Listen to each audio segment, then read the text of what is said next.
He laughed in my face, waved a stack of papers I could read like a song, and offered me his daily salary if anyone in the room could translate them, $27,400 right there on the table like bait. You ever had someone treat your whole life like a party trick? Like your skills are a joke until they need them, like your furniture until you're a fire extinguisher, only touched in an emergency. If it were you, what would you have done? I was polishing the big mahogany conference table at Reeves Enterprises, trying to make the wood glow, the way magazines make rich people glow, when the CEO himself, Victor Reeves, strolled in with that slow grin people wear when they've already decided who matters and who doesn't.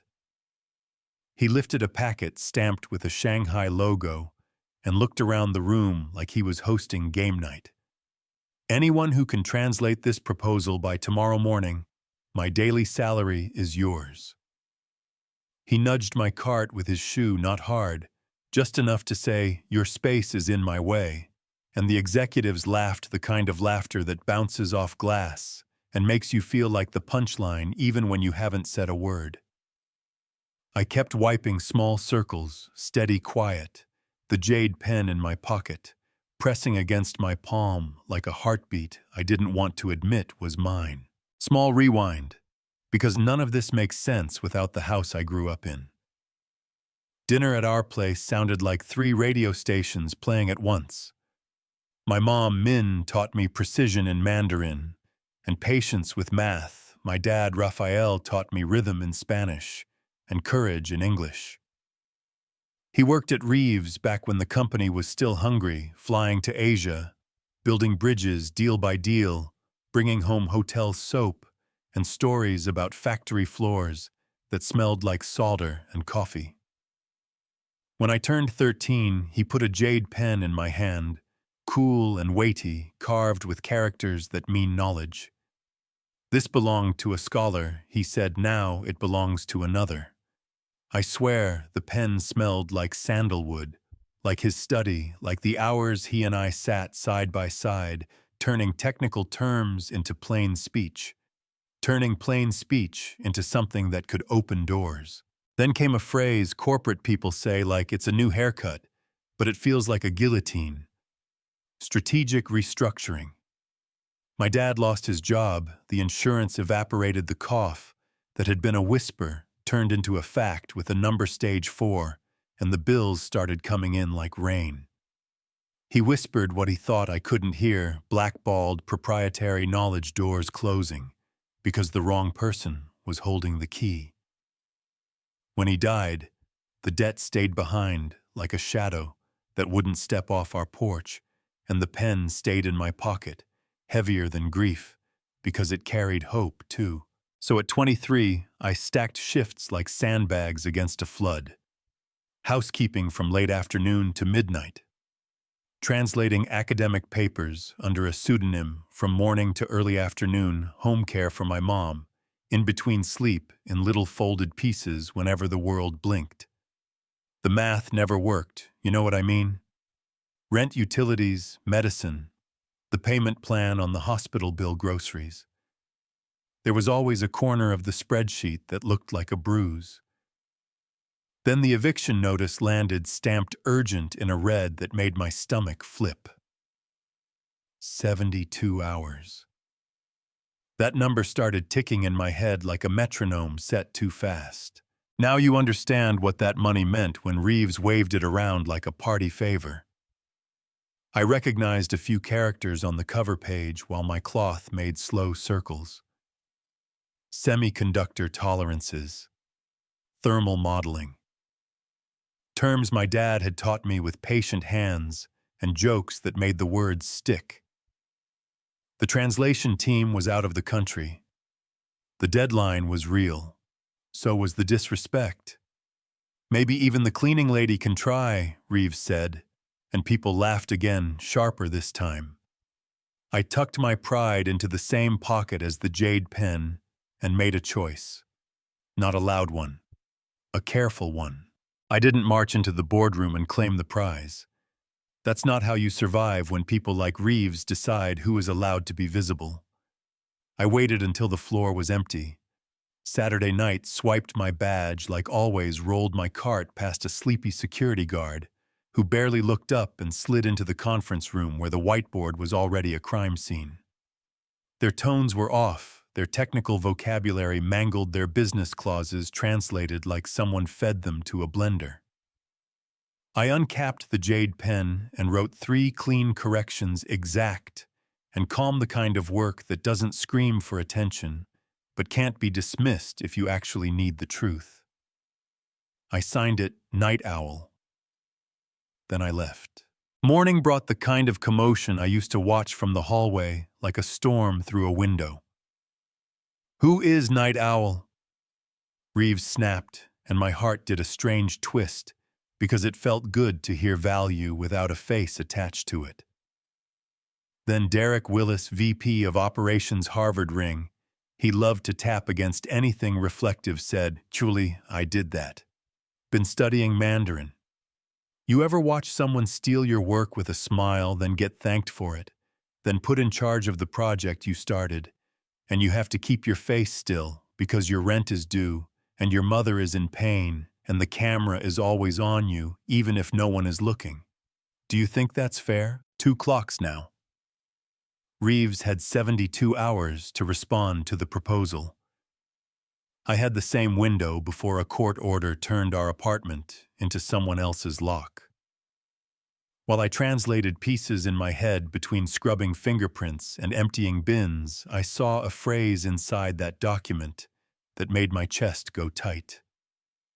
Workforce optimization. It reads clean. It means layoffs. It means fewer people working faster to hit the same number. It means my mom's cousin in the manufacturing plant calling with a voice that sounds like a paper bag. It means families packing again. So here was the jagged choice. Translate the contract and maybe buy a future for my family, while helping the company squeeze someone else's. Refuse and lose the lifeline. If it were you, what would you have done? By Monday morning, they had new cameras in the executive wing. Security worried about espionage, which is how companies say, "We lost control of the narrative." They questioned the cleaning staff, and I did something I'm not proud of. I made my English smaller. Short answers. Wrong verb tense. Eyes down. Sometimes you survive by stepping into the role people already decided for you. Sometimes that decision scrapes you raw from the inside. You know what I mean. Right after lunch, I found my locker open. The jade pen was gone. In the break room, Derek stood there twirling it like a baton. "Looking for this," he said, tapping the carved characters with his ring knowledge. "Right cute." He called it suspicious, filed a report, and HR handed me a warning slip like a yellow card in a game I hadn't agreed to play. That pen was not a trinket. It was a promise. Having it taken felt like someone trying to rename me, but anger with a purpose can turn you into a surgeon. While Derek stepped into a meeting, I slipped into his office and found his computer humming no password screen hubris on display. The draft he was preparing for Reeves was a careful sabotage. He had twisted key sections just enough to pass a quick glance, translated a clause about strict quality control as if it were no big deal, turned a clear instruction about staffing, impact into soft fog, accelerated production scheduling, harmless right. I took photos. I put everything back like a ghost. I went back to work. Next morning, I poured coffee while Derek presented his work to the board. He butchered a core technical term so badly, my muscles clenched like he'd scraped a fork on porcelain. Reeves noticed. "Something wrong with the coffee girl," he said, and every head turned. I should have swallowed it. Years of practice in letting the wave pass. Instead, I said the word quiet, clear the tones like stepping stones across a narrow river. The room froze. "You speak Mandarin?" Reeves said flat. "Mandarin, Spanish, English," I said. "I read Japanese and Korean, not perfect, but enough." And just like that, I went from invisible to seen, not safe yet, but seen. I asked for my pen back. I asked for his offer in writing. I asked for a contract that protected my job, regardless of delivery, and a confidentiality clause that kept my mother's immigration status out of their mouths. The audacity surprised me too. Reeves made a face like he was calculating interest. Draw up the agreement, he told his assistant. Give her a room and what she needs.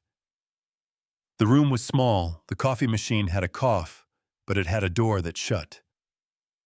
I worked like the clock owed me something. By 3 a.m, I had translated 85%, flagged every landmine, matched technical sections against what my dad had taught me years ago. Then dawn came with a paper cup of bad coffee and Derek's fake smile. He set it down too generous, and the cup tipped the liquid.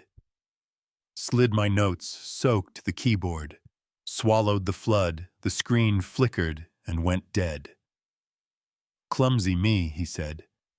He told me he had moved my files to his secure drive, then shrugged about a mysterious corruption. My back went rigid. He left humming. Ever been sabotaged so obviously you questioned reality? 3 hours to deadline. My landlord texted that the eviction was moved up to tomorrow morning. I felt the world tilt like a floor in an old house. Pattern interrupt. I reached into my bag and touched my father's journal. The GX 500 notes. Diagrams side-by-side translations. Little arrows pointing to how thermal modeling demanded certain tolerances no machine should argue with. He had written with the same neat hand he used to write my school notes. I breathed. I rebuilt from memory and paper. I wrote a summary no one could mistake without choosing to. At 8:58, I walked into the boardroom with a stack of pages still warm. Reeves didn't look at me. He glanced at the screen where the Hang Tech team was waiting to join the call. Miss Vega, he said, perhaps you should wait outside. Then a voice came through the speakers in Mandarin, calm and clear. We would prefer that Ms. Vega stay. I looked up and saw Mr. Zhang sitting beside Hang Tech's CEO. He used to send my dad postcards with brush paintings in the corner, little mountains that looked like a promise. He looked into the camera and said, "It is an honor to meet Raphael's daughter." He said my father had told him I would be a bridge. I translated for the room that only understood English and spreadsheets. Reeves blinked. The call started. Here's the twist. Hang Tech had written the contract like a character test. They had buried nuanced technical language and layered the workforce clause so that a company's ethics would show up on paper. A sloppy translator would skew it toward speed and layoffs. A careful one would insist on quality safety retraining. We wanted to see if Reeves still had the expertise Mr. Vega built, Mr. Zhang said. I asked in Mandarin if the workforce language was designed to force cuts. He smiled a small, careful smile. It was designed to reveal priorities. I turned to Reeves and translated in plain English. You could feel the room drop a degree. Reeves asked if I was accusing Derek of mistranslating. I didn't answer at first. I pressed play on my phone and showed a security clip of Derek pouring coffee on my desk and deleting files.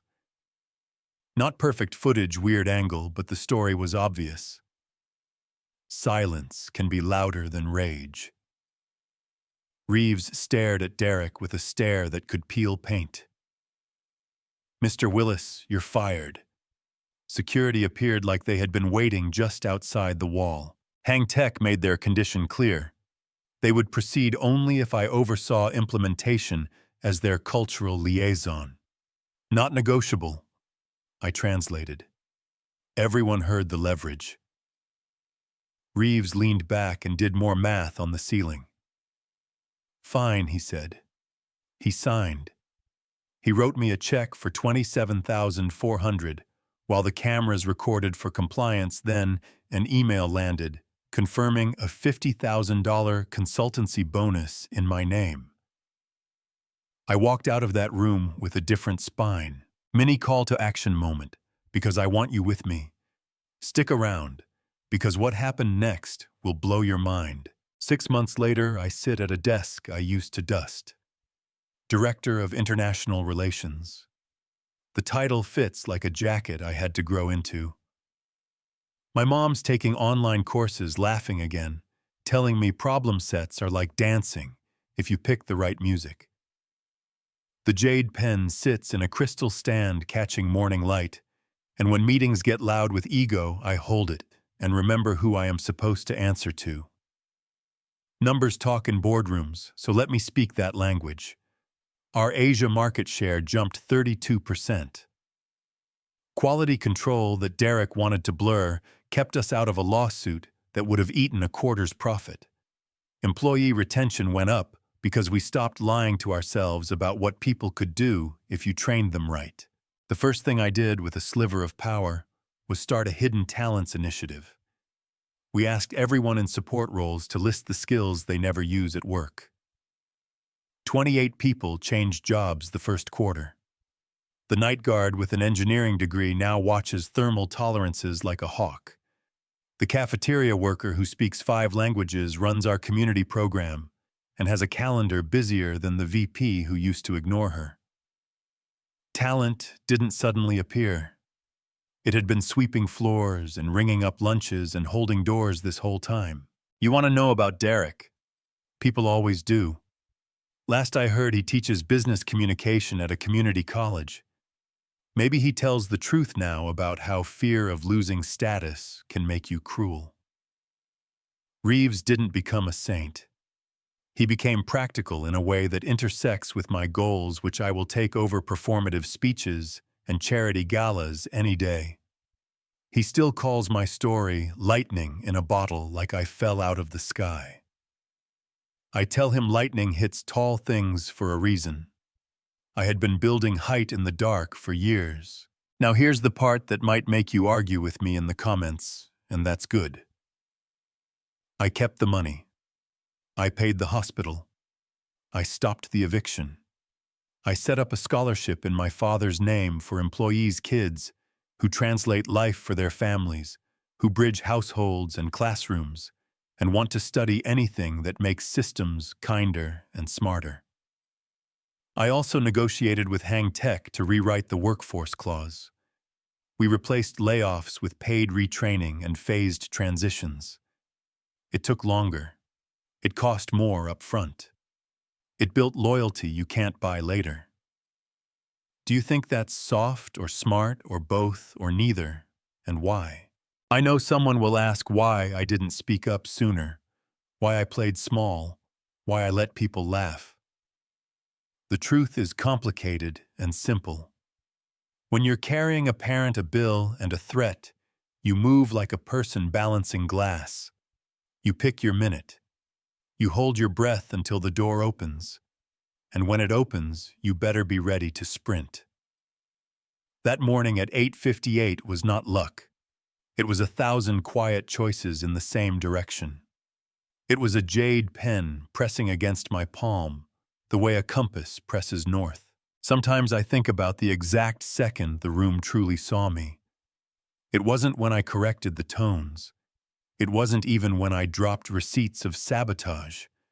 It was when an outside partner put my name on the condition line. That used to make me furious. Now it makes me focused.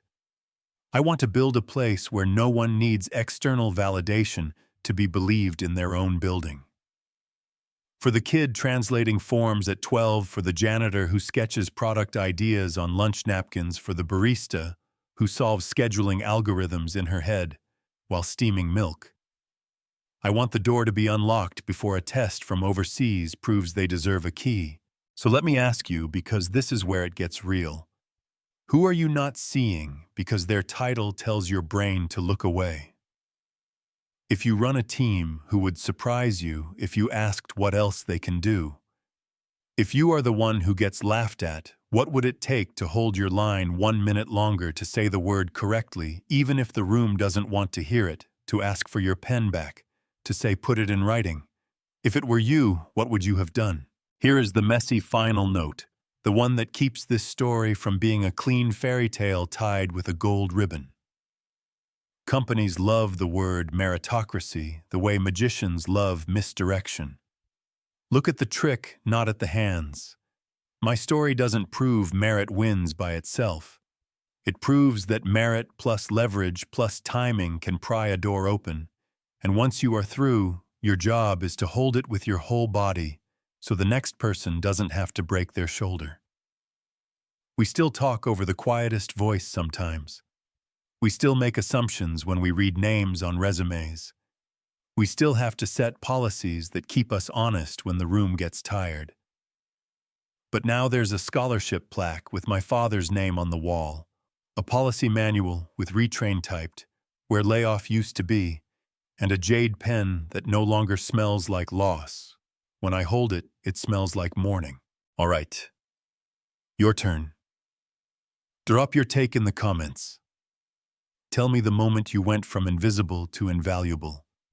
Argue with me if you think I'm wrong about how we measure worth and skill and power. Tell me whether you would have taken the deal, whether you think what happened was fair or just convenient. Share the story with someone who needs a reminder that bridges get built by people who refuse to stay quiet. Hit subscribe if you want more true stories, where emotion meets evidence and the system gets called out by name. And if you've got your own jade pen, that one small thing that keeps you steady when the room tries to unname you, tell me about it. I'm listening. Always.